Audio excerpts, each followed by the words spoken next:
I know that he was in the middle of the street when the police got there. And I believe the attack happened on a sidewalk.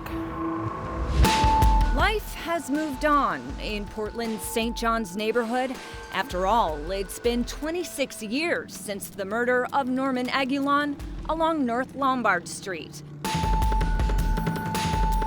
still haunts me. So, For Linda Crete, unanswered questions and deep sadness linger. I still cry. Norman was her best friend. They also have a son together. I mean, he had asked if, at one point, he had asked, could we get back together? And I told him no. This was like a month before he died. And, I can't help but wonder what would have happened if I said yes.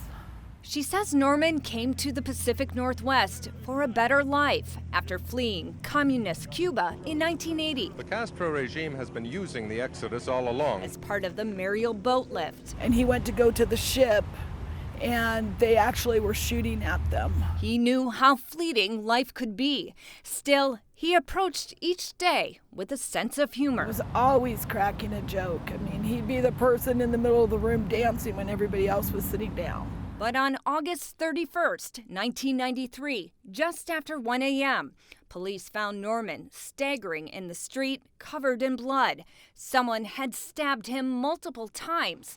To this day, Linda is haunted by questions. Who killed Norman and why? And I'm at a point now where I just want answers. I'm sure that they have families. I don't want to do to their children what they did to mine. I just want answers.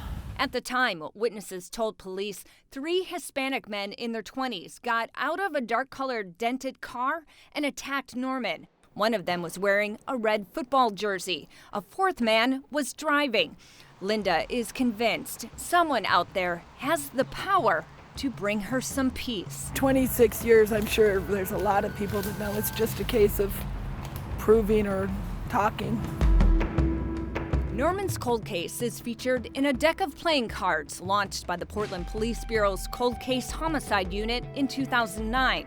Norman's card is on a poster at the Multnomah County Jail, and the playing cards are still distributed to county jails, state penitentiaries, and federal prisons across Oregon, with the hope of generating new tips that lead to answers and justice. Yeah, just closure. Closure would be nice. They took a lot away from us. Yeah, they took a life. He was somebody. Amy Frazier, He was somebody. KOIN 6 News.